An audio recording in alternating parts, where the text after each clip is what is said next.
Затвори си очите. Давай, затвори си очите. Кажи ми какво ти идва в главата, като ти кажа думичката любов.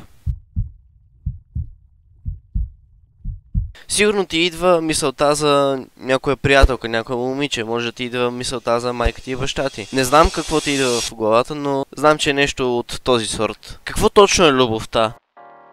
Любовта не е нещо, което можеш да пипнеш, помиришеш или видиш.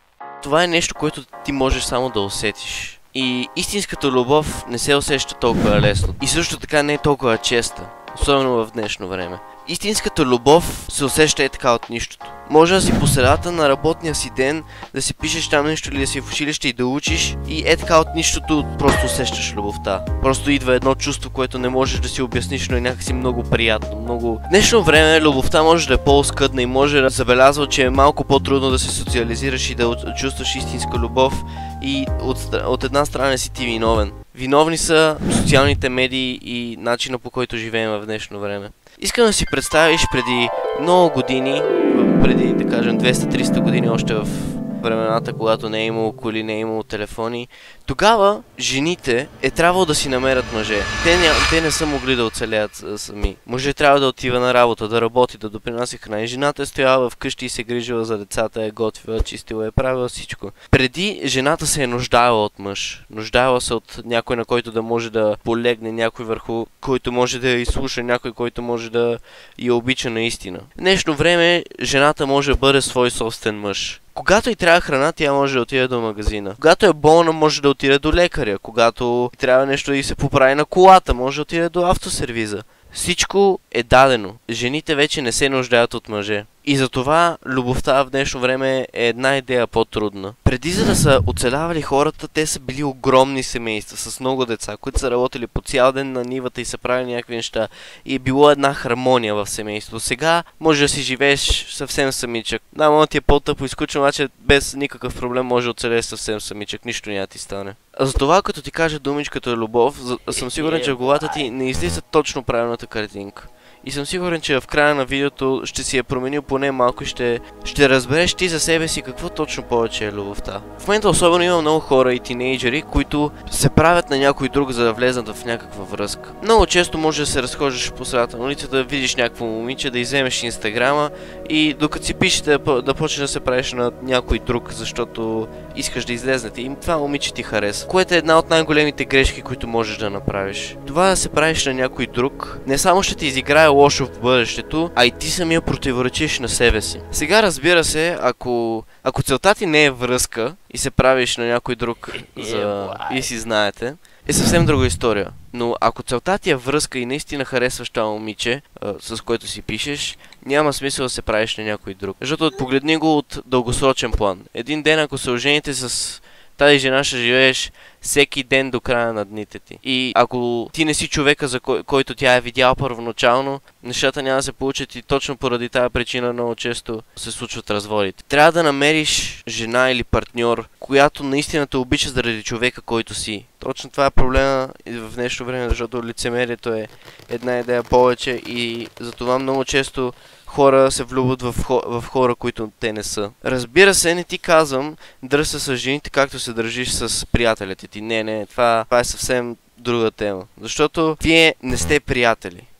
Вие сте любовници. И ако се държиш с любовника ти по същия начин, както се държиш с приятелите ти, това не ти е любовник, това ти е просто друг приятел. Когато си навънка с момчетата, не се държиш с тях по-различно. Държиш се съвсем нормално и каквото ти хрумне го правите.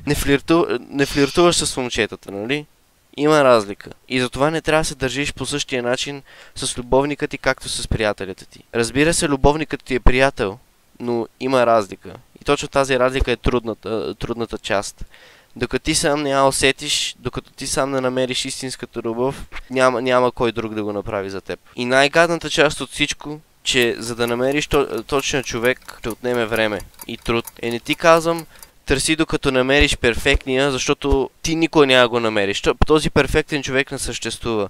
Винаги ще трябва да направиш някакъв компромис. Но съществува човек, който е много близо до твоите изисквания.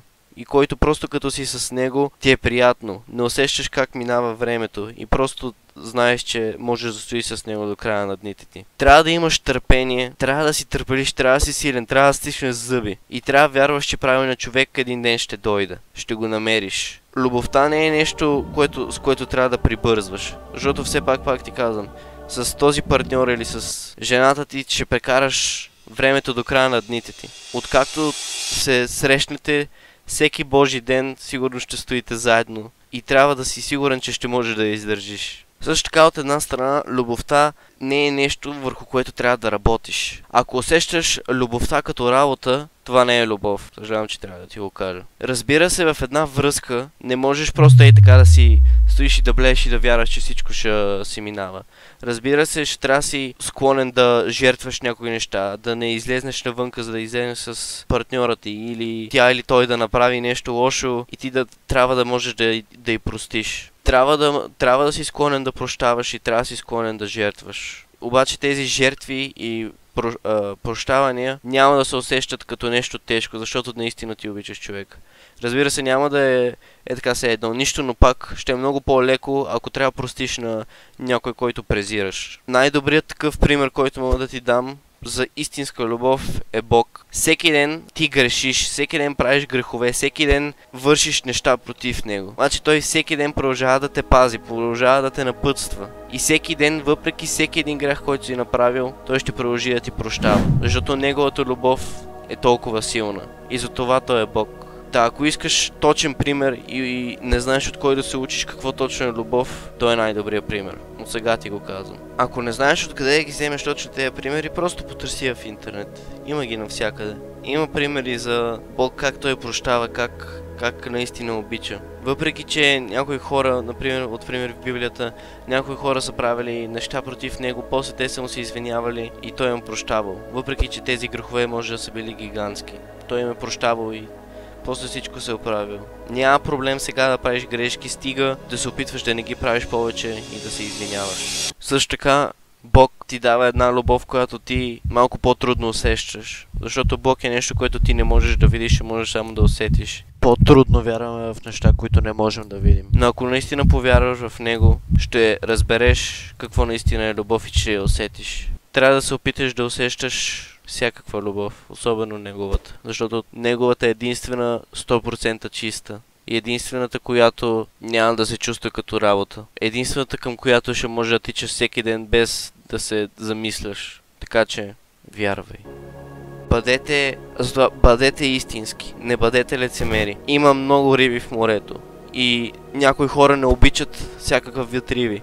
Някои хора не обичат сьонга и не обичат скумрия, обаче пък обичат пастърва и обичат цаца. Има много риби в морето и не всяка риба е за теб. Затова, ако с някоя момиче или с някой човек се опитваш да постигнеш нещо, да постигнеш някаква връзка, обаче не върви и го чувстваш повече като задължение, отколкото като любов, е по-добре да го прекратиш и да продължиш с живота си. Вярвай, че правилният човек ще дойде. Просто трябва да имаш търпение. И разбира се, няма да дойде просто така, ще ти почука на врата. Нали, може, обаче ще трябва да потърсиш малко. Ще трябва да вложиш малко усилия. Ще излезнеш няколко пъти навънка, ще заговориш една-две, ще видиш дали са за теб. Да, за теб са. Много яко може да стане нещо. Не са за теб, продължаваш. Да, продължаваш, не продължаваш при всеки един случай. Затова пробвайте се да сте по-социални и да не гледате на живота по начина, който социалните медии го показват. Защото това не е истината. Няма да отидеш навънка да питаш някой момиче за нещо и то по средата на витушка да почне да крещи. Това не е истината. И много често любовта, която показват социалните медии, не е истинска, е просто направена за видеото и за парите. Не гледайте на живота и на любовта по начина, по който социалните медии го показват. Разберете какво точно за вас е това нещо. Последен пример, който мога да ти дам, е за майка ти и баща ти. Те наистина те обичат всеки ден. Колкото и да са ти досадни, те наистина те обичат. Особено майка. Жените изпитват любовта по друг начин, който ние не може да си обясним. Обаче просто го изпитват много по-истинско и по-добре. Затова и те може да са хора, от които може да се учим. Ако си изгледал до тук, съм сигурен, че не си като другите и все още има надежда. Действай, работи и вярвай, че един ден този човек ще дойде. Щом си изгледал видеото до тук, не си като останалите. Не си. Знам, че един ден ще го намериш този човек. И наистина искам и ти да го вярваш. И запомнете, не мога не е извинение.